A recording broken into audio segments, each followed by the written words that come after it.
हे good morning friends, जय माता दी। कैसे हैं आप सभी? I hope all of you doing great and everybody is smiling and happy around there. क्योंकि खुश रहना बहुत ही ज़्यादा ज़रूरी है आपके स्वास्थ्य के लिए, आपके मस्तिष्क के लिए। क्योंकि आपने जो सपना देखा है, अगर आप खुशी मन से उसके लिए पढ़ाई नहीं करेंगे या फिर कोई भी दिन जिस दिन आप खुश ना, एक दिन आप अपने आप को ऐसा सुबह कर दीजिए कि आज मैं पूरे दिन खुश नहीं रहूँगा, आपका वो दिन बहुत ही बेकार जाने वाला है। आप देख रहे हैं हमारा फर्स्ट स्लॉट जो कि आज काफ़ी लेट शुरू हुआ था। सुबह पूजा पाठ होने में लेट हो गया था और इसलिए आज आपको देखने को मिल रहा होगा कि सिर्फ मैं ही पढ़ रही थी, दीदी नहीं, दीदी की तबीयत थोड़ी ठीक नहीं थी और इसीलिए मैंने भी थोड़ा लेट ही कंटिन्यू किया था। लंच करने के बाद थोड़ा रेस्ट किया, फिर अपना फर्स्ट स्लॉट ही स्टार्ट किया था और इस स्लॉट में वही स्पेक्ट्रम अपना कंप्लीट कर रही हूँ क्योंकि मुझे एग्ज़ाम से पहले से कंप्लीट करके रिवीजन पे करना है एक बार और फिर उसके बाद क्वेश्चन सॉल्व करने हैं। तो उससे मुझे पता चलेगा कि मैंने कितना किया और कितना नहीं किया। तो जो भी प्रिपरेशन कर रहे होंगे आर ओ की एग्ज़ाम, हो सकता है 4 महीने बाद हो क्योंकि अभी एग्ज़ाम डेट कुछ भी नहीं आई है, तो वो अपना बेस्ट देते रहें।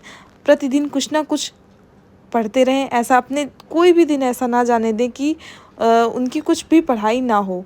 तो आज का थॉट ये है कि ज़माने में वही लोग हम पर उँगली उठाते हैं जिनकी हमें छूने की औकात नहीं होती। हाँ, अगर आप पे कोई कह रहा है कि ये प्रिपरेशन काफ़ी सालों से कर रही है, कुछ तो नहीं कर पाई, वो देखो 4 महीने में कर लिया, उसने ये निकाल लिया।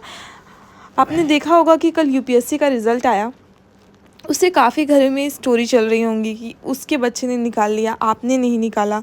तो ठीक है, उसको लेके परेशान मत होइए, हो गया तो हो गया। हो सकता है कि उसने ज़्यादा एफ़र्ट डाला हो और उसने और भी ज़्यादा मेहनत की हो आपसे, हो सकता है आपका 1 नंबर से रह गया हो। तो बहुत सारे रीज़न हो सकते हैं। तो किसी की बातों को लेके हम अपने दिन को ना ख़राब करें क्योंकि इससे हमें कुछ मिलने वाला नहीं है।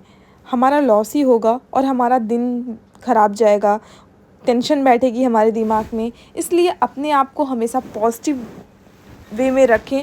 अगर नेगेटिविटी आपसे कहीं आपकी नेगेटिविटी आती है आपके आसपास, तो उसको दूर करने की कोशिश करें। उसमें उलझे नहीं कि उसने ऐसा मुझे क्यों कहा, मैं उससे जाके पूछूंगा, मैं तो प्रिपरेशन कर रही हूँ, तो कर रही हूँ या कर रहा हूँ, कोई भी हो सकता है। तो आपको पूछने की ज़रूरत नहीं है। अगर आप पे कोई उँगली उठाता है कि वो कहता है कि इतने दिन से ये तैयारी कर रहे हैं, कुछ नहीं कर पाए थे, तो सिर्फ़ उसका एक ही जवाब है, आपकी सफलता। जिस दिन आप सफल हो जाएँगे ना, उसको जवाब खुद ही मिल जाएगा। इसलिए उससे लड़ने की बजाय आप मेहनत करिए, जितना हो सके अपनी पढ़ाई को टाइम दीजिए क्योंकि सिर्फ़ यही है, सिर्फ़ पढ़ाई ही एक ऐसा चीज़ है जो उन लोग को जवाब दे सकता है। बिना बोले, बिना कुछ कहे, तो क्यों ना हम उसी टूल का इस्तेमाल करें। और सबसे बेस्ट फ्रेंड हमारे होती हैं, हमारी लाइफ में बुक होती हैं, तो क्यों ना बुक को ही अपना बेस्ट फ्रेंड बनाएं और उसी से सारी चीज़ें शेयर करें। और अपने गोल को पाने में बुक हमारा साथ हमेशा देती है, इसलिए बुक को कभी नहीं छोड़ना चाहिए। मैं तो यहाँ तक कहती हूँ कि आप अगर सफल भी हो जाइए तो पढ़ना मत छोड़िए क्योंकि जो भी जिसका इंटरेस्ट होता है ना पढ़ाई में, वो नहीं छोड़ पाता है। मैंने देखा है कई लोग का कि उनका सिलेक्शन होने के बाद भी वो जब भी रात को ऑफिस से आते हैं तो वो पढ़ाई करते हैं, चाहे आधा घंटा ही पढ़ते हों। तो होता है ऐसा, मैंने अपने घर में ही देखा है। तो बहुत सारे लोग के केस में ऐसा है। तो पढ़ाई को अपने कभी भी ना छोड़ें। और जो भी हाउसवाइफ या जो भी बहुत सारे लोग हैं कि वर्किंग होते हैं, स्पेशली गर्ल्स भी होती हैं वर्किंग और फिर भी वो गवर्नमेंट जॉब की प्रिपरेशन कर रही हैं, तो उनसे मैं यही कहूँगी, हो सकता है कि आपसे रात में ना हो पढ़ाई, कि बहुत से लोगों का ये रहता है कि टाइम नहीं मिल पाता जॉब के कारण। तो वो जो है अपना सुबह का टाइम अगर पढ़ाई में दें तो वो बहुत ही बेस्ट रहेगा। हमने देखा था स्टार्टिंग में, आपने देखा होगा कि हम मॉर्निंग में उठने लगे थे। खैर इस समय हम मॉर्निंग में नहीं उठते क्योंकि हम सोचते हैं कि दिन में हम पूरा देख कर लेंगे, लेकिन अभी आगे रहेगा फोकस कि हम मॉर्निंग में ही उठें और अपनी पढ़ाई कंटिन्यू करें क्योंकि उससे काफ़ी हम लोग को अच्छा फ़ील होता था। हम बताया भी ना था हम लोगों ने कि उससे काफ़ी चीज़ें जल्दी से याद होती थी हम लोग को। तो मैं उनके लिए यही कहूँगी कि अपना सुबह का टाइम वो 2 घंटे 3 घंटे अपनी पढ़ाई को देंगे तो फिर शाम को आने के बाद के रहते हैं क्योंकि काफ़ी वर्कलोड भी रहता है और फिर भी वो अगर प्रिपरेशन कर रहे हैं तो उनको हेड्स ऑफ, क्योंकि ऐसा बहुत कम लोग कर पाते हैं कि वर्किंग में भी रहें और प्रिपरेशन भी कर लें। तो बहुत ही मेहनत चाहिए उसके लिए। मैं उनके लिए यही कहूँगी कि कोई भी दौड़ जो है, अगर आप किसी दौड़ में शामिल हुए हैं तो ज़रूरी नहीं है कि आप उसी रेस से दौड़ें। अगर आप छोटे छोटे कदम रोज़ उठाते हैं तो वही बहुत इम्पॉर्टेंट होता है, क्योंकि छोटे छोटे कदम से दौड़ पूरी होती है।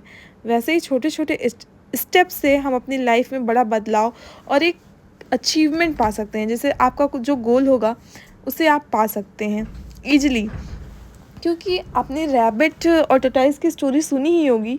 तो उनका केस भी ऐसा ही था कि रैबिट जो है खूब तेज़ी से चला जाता है और वो नहीं जा पाता, वो धीरे धीरे जाता है। तो धीरे धीरे करके ही आप दिन में 1 घंटे टाइम दीजिए अपनी स्टडी को, 2 घंटे दीजिए, धीरे धीरे करके हो सकता है कि आपकी स्टडी, लेकिन हाँ, जितना पढ़िए मन लगा के पढ़िए। अगर आप 2 घंटे पढ़ रहे हैं तो उसको बाद में देखिए कि हाँ, जो मैंने पढ़ा वो मेरे दिमाग में गया, तो कुछ समझ में तो आया मुझे, या ऐसे ऊपर ऊपर पढ़ने की कोई ज़रूरत नहीं है। और आप देख रहे हैं हमारा फर्स्ट लॉट ख़त्म होता है 3 घंटे 12 मिनट पे, क्योंकि शाम हो गई थी, नीचे जाना था। और शाम के टाइम हम नीचे जाते हैं, फिर चाय पानी बना के खाना वाना होके, और पूजा भी, नवरात्रि चल रहा था तो एक कुछ चीज़ें भी हमने अपने स्टडी रूम के लिए बनाई थी कल, आपको वीडियो में दिखेगा आगे। तो ये मैं रात का टाइम है, रात के टाइम दीदी आने वाली थी पर वो आ नहीं पाई किसी कारण से।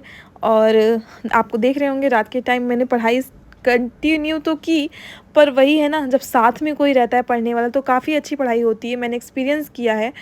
आई डोंट नो कि आप लोग के साथ कैसा होता है। तो जब मैं बैठी 1 घंटे मैंने पढ़ाई की तो फिर मुझे बहुत बोरियत सी फील होने लगा, और मैंने सोचा कि मैं सो जाती हूँ और मैं सुबह उठ के पढ़ूँगी। तो दीदी नहीं आई थी, इस वजह से मैं, नहीं तो सोचा था कि कुछ देर और पढ़ूँगी। तो यही है, हमारा आज का दिन ऐसा ही बीता। और फिर लगभग 11 बजे के बाद मैं सो गई थी, क्योंकि आपको पता ही होगा कि हम सुबह मॉर्निंग में 5 बजे पार्क के लिए जाते हैं, 5 से 5:30 के बीच में, और काफ़ी अच्छा फ़ील होता है वहाँ पे जाके डेली। अभी तो हमारा तीसरा या चौथा दिन है और काफ़ी बेटर फ़ील करते हैं हम वहाँ पे जाके। और अपनी वहाँ से आने के बाद का सारे काम ख़त्म करके अपने स्लॉट के लिए बैठते हैं। आगे मैं विश करती हूँ कि कल या परसों से हमारी पढ़ाई फिर से जैसे पहले चलती थी वैसे चलेगी, और भी घंटे हम अपनी पढ़ाई को दे सकेंगे, क्योंकि एग्ज़ाम बहुत ही पास है। हमें लापरवाही बिल्कुल नहीं करनी है, और अपने सपने को हमेशा अपने दिमाग में रखना है। सुबह उठ के वही सोचिए, यस आई कैन डू, और अपने सपने के बारे में 4 से 5 बार पूरे दिन में उसको दोहराइए। आप देख रहे हैं हमारी 4 घंटे की स्टडी कंप्लीट हुई। आई नो ये ज़्यादा नहीं है, पर इतना ही हो पाया। Thank you, bye bye, take care, Goodbye.